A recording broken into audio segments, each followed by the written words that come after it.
Kokaina përdoret për të krijuar më shumë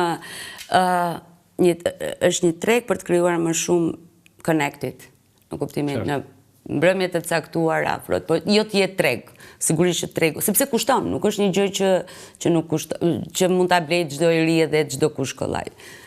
Linda, ju e thatë që kemi 3 bashkëpunëtorë të drejtësisë, mes tyre dhe Nureddin Dumani, që kanë ndihmuar në zbardhjen e kësaj çështje. Si ka funksionuar ky bashkëpunim? Si u bën këta të penduar? Si u bën bashkëpunëtor?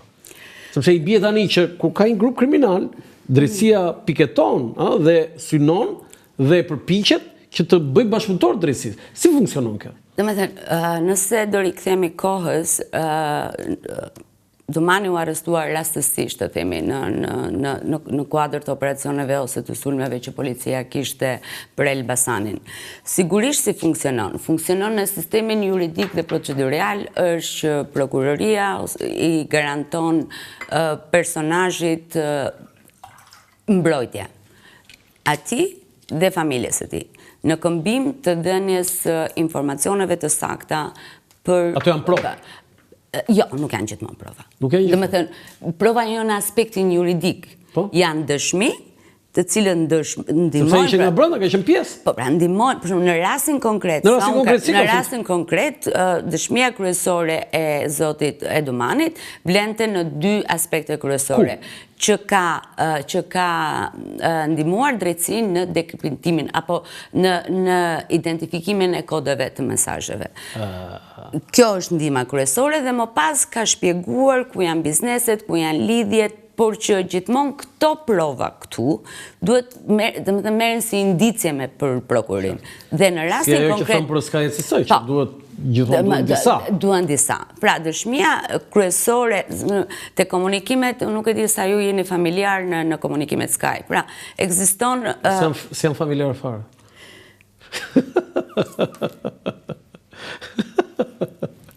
Ka një gjë interesante, për shembull, që të paktën unë mund të them me bindje, nuk di se sa ka shkuar, kur ne raportuam shkrimin e parë për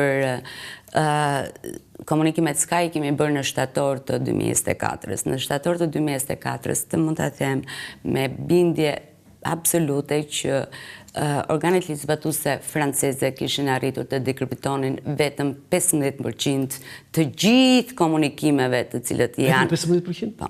Po tani? Nga nuk di ta them të informacion. Mund të jetë. Po, mund të shkuar 20. Kjo është pra që duhet të them. 80% janë? Nuk po flas për Shqipërinë, po flas për të gjithë platformën e komunikimeve Sky dhe të cilët janë në duart e sistemit të drejtësisë. Pra, roli i Dumanit këtu ka qenë shumë i rëndësishme për identifikimin. Vetëm Duman, po 2 të tjerët? Nuk kanë qenë të përmendur këtu. Këta 2 të tjerët kanë shërbyer për shembull për dëshminë në ngjarjet kriminale në Elbasan. Një tjetër ka të shërbyer. Është sigurt tjetër atyre tani? Unë besoj se është në integritetin e shtetit shqiptar të marrim masat për sigurimin e jetës së tyre. Nuk dua të flas, sepse po ta vazhdoj fjalinë, unë e di kam frikën që publiku do më thotë pse ky vlerësim i lindës ndaj këtyre personazheve të caktuar këtu. Si dhe të thash, nuk është rasti i parë që ne kemi dëshmitar të drejtësisë, kemi pasur dhe më herët, nëse do të kujtojmë në kohën kur institucionet shqiptare vunë vërtet në agjendën e tyre sulmin e grupeve kriminale, dhe më të themi ka nisur në vitet 2005-2008, mos harrojmë ngjarjet kriminale që kemi pasur sot në Durrës, vazhdon dhe të jetë Durrësi një nga pikat e nxehta të krimit në Shqipëri. Pra, këto personazhe në krahasim me vendet e tjera, qoftë në Europë, qoftë në Ballkan, janë të pakët të penduar të drejtësisë. Siç edhe të thash, këtu janë shumë të pakët dhe njerëzit që besojnë dhe drejtësia, apo edhe njerëzit që japin informacione të duhura, qoftë për median, qoftë edhe për organet ligjzbatuese. Është çështje besimi, nuk është çështje besimi, unë nuk e di. Por di që në vendet e tjera, më falni që po e marr, në vendet e tjera forca reaguese e qytetarëve, qoftë nëpërmjet gazeteve të media apo të organet ligjzbatuese është shumë më e fortë.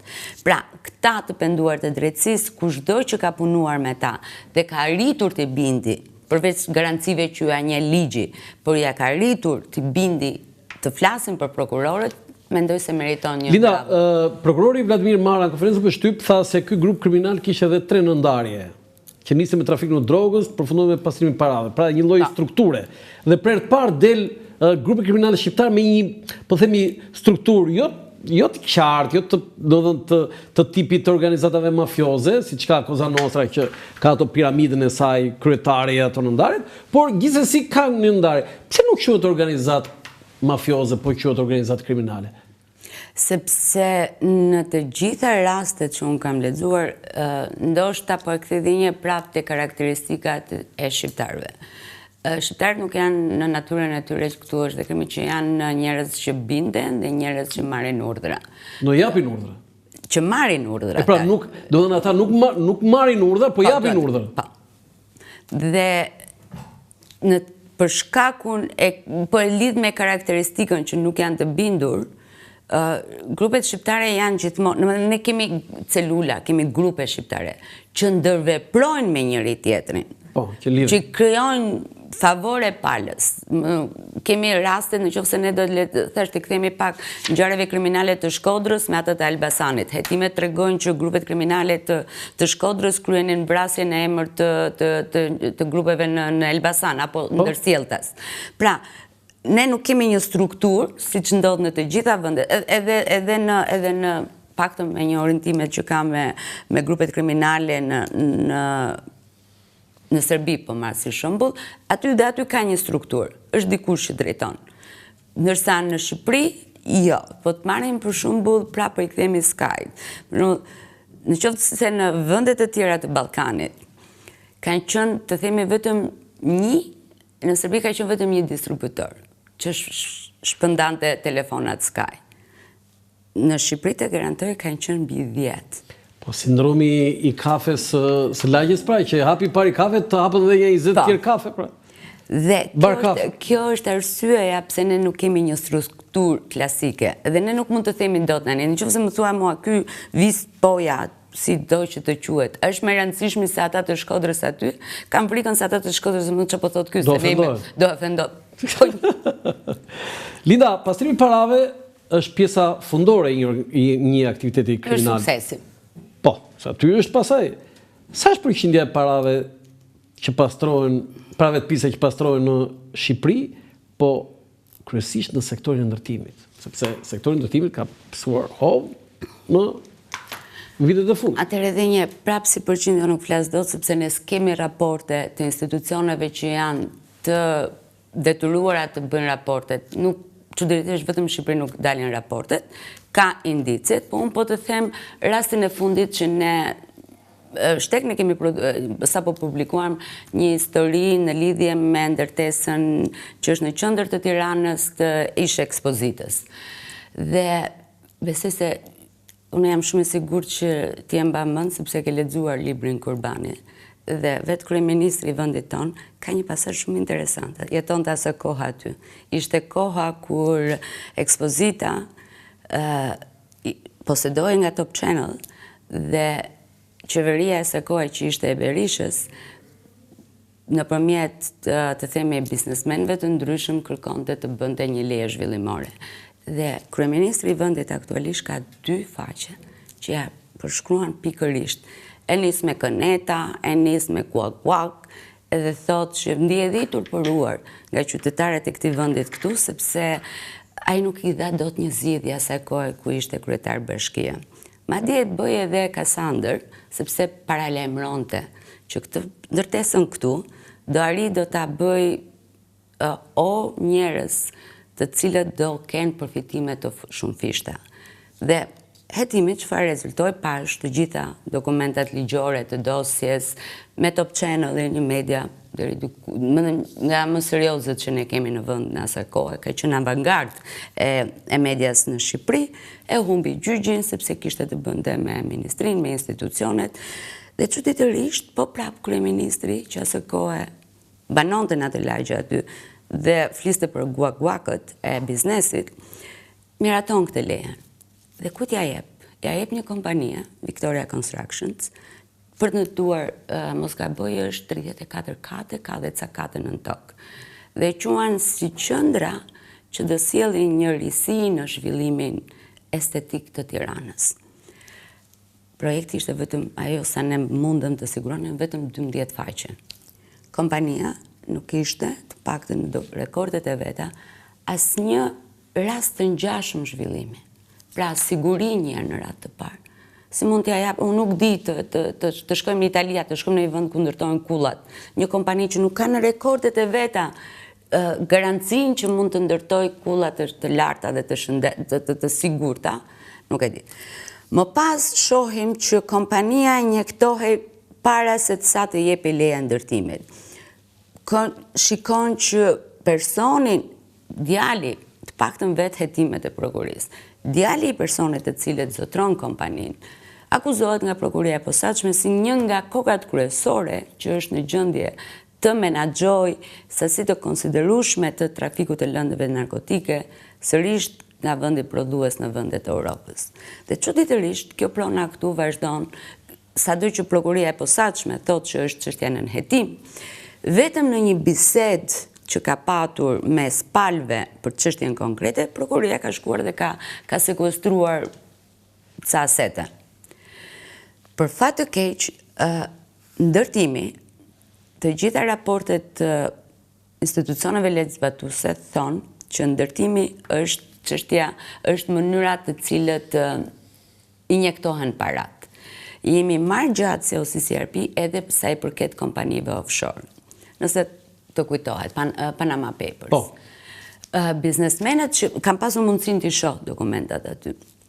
Biznesmenët, në qoftë se vendet e tjera kishin biznesmen të cilët kishin hapur kompanitë aty, sepse të themi edhe ajo që duhet të kesh një kompani në offshore nuk do thotë legjitimi në mënyrë matamama apo në fjalë të ligjit që ti je inkriminuar vetëm pse hap një kompani në vendet offshore. Kompanitë offshore bëhen kriminale apo bëhen target e agjencive legjizlatuese vetëm në momentin ku gjenerojnë para dhe ku filtrojnë para apo ku bëhen pjesë e zinxhirit të parave. Çuditërisht, Shqipëria, në me sa mbaj mendun, ka pasur vetëm 3 biznese. Pronaret e të cilit kishin offshore. Pjesa tjetër jo, ishte një pyetje shumë e madhe, ku shkojnë parat në gjithë nivel të lartë korrupsioni këtu. Shkojnë tek statistikat thonë ose burimet e pakta informative apo dhe raportet tonë që është ndërtimi. Okej, për ta mbyllur këtë të ndërtimit, unë po lexoj vetëm sekuestrët që zoti Dumani dhe prokurorë të tjerë lexuan atë ditë, 2 kompani ndërtimi, 4 restorante luksoze, 1 agjenci imobiliare, 1 televizion që ishte pjesë e këtij trafiku. Pra, po themi shumë pak me atë që ne imagjinojmë. Si ka mundësi nuk është kompani ndërtimi, po nuk është sekuestruar një pallaç ka ndërtuar apo një grattaciel? Do të gjithmonë kjo mbien sy. Atëre, procesi sekuestrimit dhe konfiskimit... Se kjo pasaj e çështje tjetër, se unë e kemi dhe diskutuar këtë që se sekuestro është kjo, nuk është konfiskim. Po sfida nuk është... Sa është konfiskim? Po pra, në qoftë se unë gjithmonë merre me rezerva të deklaratave institucioneve legjizlatuese, nuk më pëlqen të përdor statistikat e sekuestrimit. Sepse më duken më shumë deklarata që shërbejnë deklarata PR-i për institucionin në fjalë për të thënë që po punon. Por shumica e njerëzve nuk e kuptojnë fare, nuk e dallojnë, nuk e bëjnë dot dallimin sekuestrim me konfiskim. Konfiskim është kur e merr shteti. Sekuestrim është kështu, ta pinë çikun nga shisha jote. Po shisha jote u ishi yti. Ai resorti, të kujtohet ai resorti në jug të vendit. Që u sekuestrua. Ka dhe vendim konfiskimi. Edhe konfiskim. Po? Ndërkohë, me që isha vetë atje, pak të njerëzit që kanë marrë me sekuestrimin dhe konfiskimin, thonë që në qoftë se një objekt është i konfiskuar, më së paku duhet të ketë një shenjë dalluese. Duhet të ketë një administrator që merret aty. Po sigurisht. Ndërkohë, prap në dëshminëve të parë, është shumica, ka dhe raporte, edhe të KLSH-s, raportit të kontrollit të lartë të shtetit, thuhet që shumica e objekteve të konfiskuara, jo të sekuestruara, posedohen sërish nga personat, të njëjtët persona. Ligji thot që... Do të kjo është shmëra, të konfiskuarat janë raporte zyrtare. I disponojnë përsëri ata që kish. Po. Më fal, Volgën e mba mend në Durrës? Po.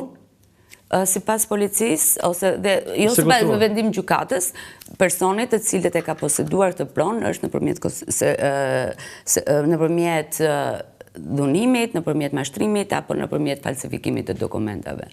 Sot s'dihet se kush shteti nuk e menaxhon. Nuk e menaxhon shteti. Po, ke kaluar në Durrës, Olan?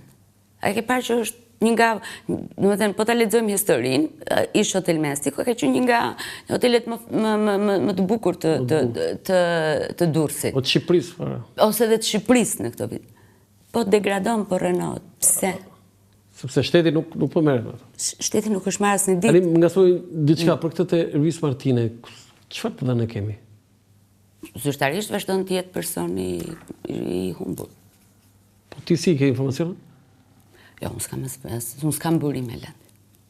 Ti bën investigime, nuk ke kështu burime. Edhe një gjë që lidhet po me inkriminimin e shoqërisë shqiptare. Po media si është raporti? Unë di që media, qëllimi i krijimit të sajt është për të qenë oponencë qoftë me institucionet e qeverisë, qoftë edhe me të keqes. Dhe media është pjesë e këtij sektori ku ne flasim tani që krimi ka shkuar deri në nivelet më të larta të shtetit apo dhe të policisë, të drejtësisë. Media nuk jeton në kozmos. Edhe media është përfshirë po? Jemi pjesë e kësaj shoqërie, ne po flasim si të tregova. Kjo gruaja është dëshminëve të parë që shkon dhe punon për duke prerë ato boçet e kanabisit. Një tjetër shkon dhe çon. Ka një pyetje profesionale. Linda, ti ke burim brenda një organizate kriminale? Jo. A është normale të kesh burim një gazetar një organizatë kriminale? Unë nuk e konsideroj normale, por edhe me kolegët flas. Atëherë, për të rikthyer OCCRP, Organized for Crime and Corruption Project është organizata më e madhe globale që fokusohet tek krimi organizuar dhe te korrupsioni. Kolegët e mi nuk di të kenë burimet të tyre me organizatat kriminale. Asnjëri për tyre, as vetë. Më ka rastitur të shkruaj edhe bashkë me OCCRP-n, por edhe në Shqipëri, të shkruaj për personat të cilat dosjet e organeve ligjbatuese të huaja e konsiderojnë si drejtues të organizatave kriminale. Maksimumi që është kërkuar, jo është kërkuar një intervistë, është pritur për të realizuar intervistën, më pas i është quar pyetje për koment. Ne, bashkë edhe Shtegun, me shkrimet të cilat ne kemi publikuar dhe tani, sepse vërtet jemi një portal shumë i ri, i hapur, nuk kemi mbushur akoma një vjet. Por kur... Po shumë i rëndësishëm. Faleminderit, vërtet e vlerësoj shumë mendimin tuaj. Sepse, jo, më pëlqen investigimi, mënyra investigative e çdo çështje që ju merreni dhe kjo është shumë e rëndësishme. Por në këtë portal, qoftë dhe tek OCCRP, por edhe te ne, për të gjitha personazhet, po flasim për personazhet që kanë një forcë të caktuar të krimit në Shqipëri. Kur nuk është bërë një lloj raportimi, pa jo dërguar qoftë nëpërmjet ose kryesisht nëpërmjet avokatëve të tyre, pyetjet për koment. Në fundit, ne jemi gazetarë, detyra jonë është vetëm të shkruajmë dhe t'i bëjmë dije publikut çfarë po ndodh, por në fundit ata që gjykojnë apo ato kush vendos për personat e caktuar të jetë fajtor janë gjykatat. Fati keq është që gazetarët arrin t'i bëjnë edhe prokurorin, edhe gjykatësin, një personazh me të mirat apo me të këqijat e jetës së vet, ka dhe ai të drejtën e fjalës. Kështu që Linda, po ju e thatë që krimi shqiptar është bërë pjesë e krimit transnacional. E ka vështirësuar hetimet e prokurorisë, po edhe të policisë, fakti që aktiviteti këtyre është më shumë jashtë dhe këtu pastaj vinë pastrojnë para? Unë them që e ka lehtësuar nëse duan të merren me një proces. Bashkëpunojnë me autoritetet e huaja. Sepse dosja e caktuar aty është e zbardhur në një farë mënyre dhe ndikimi që mund të ketë për një X vepër penale që ata e krijon në vendet e BE-s, pothuajse është zero. Çështja qëndron si sa vullnet ka në Shqipëri për të marrë dhe për të bërë, të themi, jo vetëm transferimin e dosjeve, por edhe hetimin e mëtejshëm. Me thënë të drejtën Land, mendoj që për fat të keq nuk duhet jetë më vetëm, mendimi im personal, nuk duhet jetë më vetëm çështje sistemit të drejtësisë. Cila është narrativa jonë sot? Themi spak, po sa veta punon një në radhë të parë? 20 prokurorë. 20 prokurorë. Këta prokurorët tu na erdhën nga hëna neve apo janë pjesën e këtij? Por mënyrën si unë e shoh depërtimin e krimit të organizuar, apo korrupsionit, apo dhe paras, të themi më mirë të keqen, nuk është ka ardhur koha që të mos lihet vetëm në dorë të një institucioni.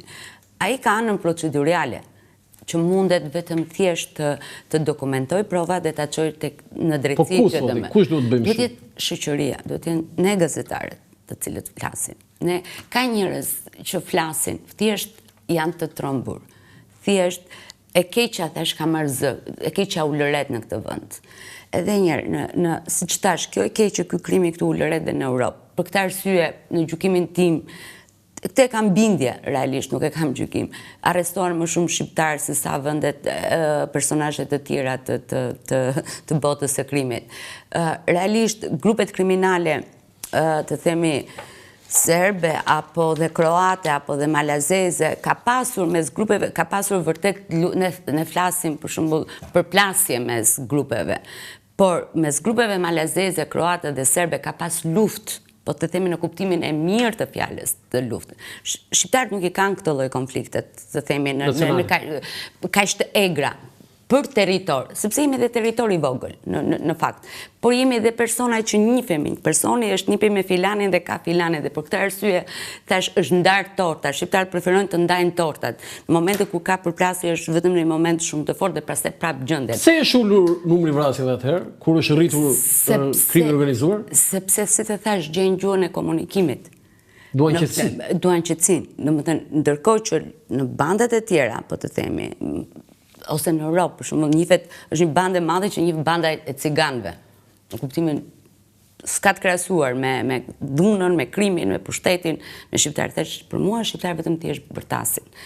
Nuk jam duke thënë që s'kan fituar territor, po absolutisht, sepse territorin e fitojnë nëpërmjet faktit që kanë mundësi të garantojnë rrjet, të garantojnë komunikim.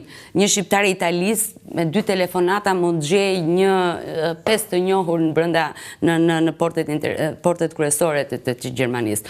Po kështu edhe ai që ka shkuar në Amerikën Latine, unë të them Lando më duhet, më gjet 2-3. Kjo është mënyra si komunikojmë, prandaj nuk ka dhe Për ta mbyllur, Linda, je optimiste apo pesimiste për luftën ndaj krimit të organizuar?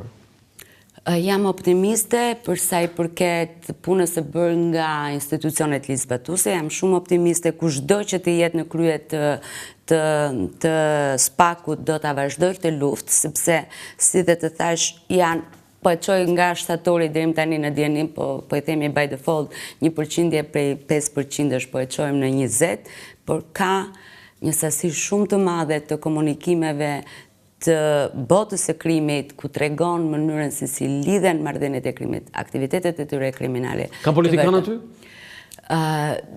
Në vendet të tjera janë vendosur para drejtësisë politikan. Çuditërisht në Shqipëri nuk kemi parë asnjë akoma. Presim? Si dhe thash, në dijenin time është zbardhur komunikimet në masën 20%. Po 80%, aty pastaj duhet bëhet nami, ose me politikanë, bëhet zyrtar të lartë. Ndaj thash, jam optimiste. Edhe tani në fund, Lajmin, të falenderoj shumë. Falenderoj ty për bisedën. Ishte bisedë shumë profesionale, e çmoj shumë fjalën tënde. Linda, të uroj gjithmonë suksesen punën tënde. Ti je një vajzë, një kolege e ndershme, punëtore dhe me gjitha e sakt. Kjo është ajo që ke fituar këtë status. Të falenderoj shumë dhe vërtet edhe unë kënaqa duke biseduar. Dhe vërtet më lejo të bëj një thirrje, nëse do flasim për rolin e krimit dhe korrupsionit, nuk duhet jetë një detyrë që duhet ta lëmë vetëm një institucioni. Është nevoja gjithë shoqëria. Sepse kemi fëmijët tanë, jetojmë këtu, është çështje sigurie publike, nuk është institucionale më. Faleminderit për ftesën. Ndoqet një intervistë me Lindita Çelën, drejtuese e shteg.org, por mbi gjitha një gazetare universale, sidomos për krimin e organizuar. Faleminderit edhe një herë, të nderuar teleshikues, ky është emisioni im për sot nga Ura Lançafoku, mirupafshim.